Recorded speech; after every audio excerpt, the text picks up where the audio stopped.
Khamo.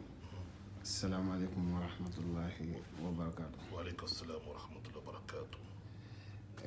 Kunyine nange halle lenki turnde ndebe go mo khayron kone ko hadamar ko bire nga lenki jogun watni ko hadamar me soro kuraxe yo ma serla way kite est ce que serla way kite ne nanki si soro kuraxe nga ba yo gelli digame go mangara wa digam kin kam manam kite na ko hadamar mo ndangani yo soro ko ni soro laqe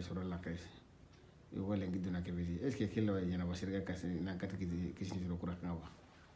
أعوذ بالله من الشيطان الرجيم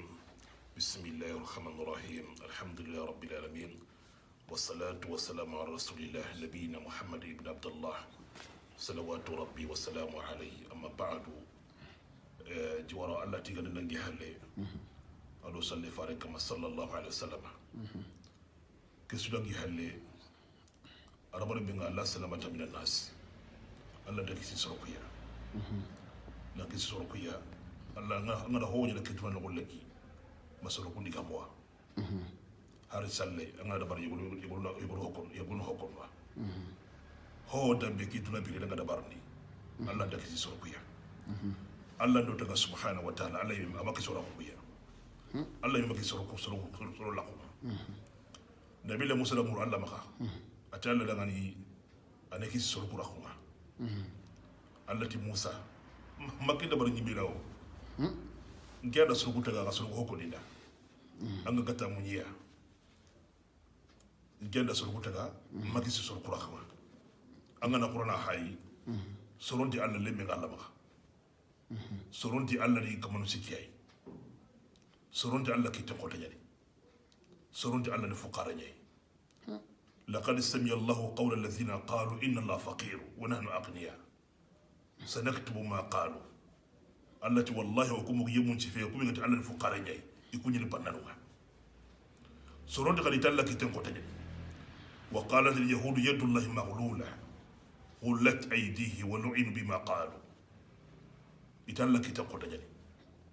italla ka ittakhadha walad italla lam yatiki hono kadi salihu salasa hono kadi kamane mbitele wanga na qur'ana khara ko suwalla Allah do taga amaki so na khoya sero sere haragana jiburu ka palle mahu anda ke soro gudi kamwa soro kula khonta ke seniya angana qur'ana ay ko wala ko bidu ko sasa ila hukila kusuko Allah khabarandi wakiko yegunu ogutaro ndagadiya Allah faringi Allah faringi wakata yani iti ya ayyuhal ladzina nuzila alayhi dhikru innaka lamajnun itange be qur'ana ga yakamba anga khati janturi tanyani iti waxande iti turinte yani iti khadi kahin wa sahir iti mbajal sankana yani korti ndana yani iti garante yani ita masaha ila kusugo Allah farija khibaran sallallahu alaihi wasallam fa kayfa igara keko okuda mo khibaran ngodi boyno ko ita bani harame nga nyamo homo ki duna biredi la salamata min nas Allah daki sin sorokuya honda bare kibi Allah dumandi anke na honda bari kibiga Allah dugadi gundo ado bangi nokoti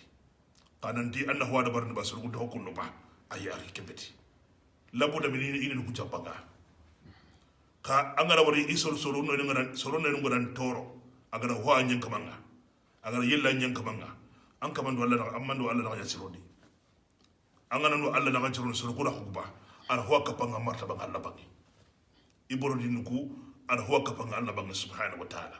kangara wari inen ko godan niya an ga mando Allah la yesrondi kene sero sere lenkel de sero kula ko nene aka harbe an ga hokko de dunadi malikaru masahla batenga ma yalfizu min qawli illa ladayhi raqibun atid an ga diga be so ko no ki dunabi ri malikaru ila sa da batenga me maka ko be sere khibara de kibe am biga ite be de Allah farnde go sero an ga hokko mu'minin khibara de kibe dajikundi lagara ko da Allah ala hubusul kasira da kama Allah de dangino mangam bogu kibe anga dako awatran tawuni mutekam mutibe ga bakka jahna wala mun kane Allah ta lanka man tawudi ke jana kodi man nan ko binni wonde hinu ko akhi anna hokko hebu daga di Allah ta kaman ta ko kidura bi hinu kodi wala tahsabanna Allah ghafil amma ya'malu zalimun kenya ni korontu bi katalla subhanahu wa ta'ala maga tago sere balle anga hoko na kamanda maga hoko am anga balle maki khabaredi sero sere ga katira ke baji me way be kay wani me khallu kwai allati nabiyyu musa la tara fi aybi khayrika ma damma fi kayb maga sere na way be bay way be banaga kanyi meya annan ke peta nyi meya kiyani angana nya mo homo legi urki kino ko legi jwara alla de kisi sura kula ko honda bar kimi ga alla dunga didi subhanahu wa ta'ala anna honda bar kimi ga alla dunga al wahid al karim kimba ne kote khair do jaw amma khawlan tan kisi sura ko diga mun koy qala wa qila diga mun koy ay jwara de kisi kina lan najata minu kisi de kina ange na hojro de ki andu alla guno do bageti anna alla batu wannan kan wallahi bega da ko ben khibar di akhbar to Allah baga subhanahu wa ta'ala ko dai anda sikki Allah jumina Allah kana ko ta Allah da tirdi angal hoko sura su kuma da ke tunadi la kana ko da sikki Allah jumina khari Allah tilan tirda kidda bayini anta bayini anna sunina bata khidi la kana ko ta inna as-sam'a wal basara wal fu'ada kullu ulaika kana 'anhu mas'ula ya khulaqi ne sunbe la kana ko ta kamane ko sutirni dia angala kebe khuru kharbe tunana khodi la khara ko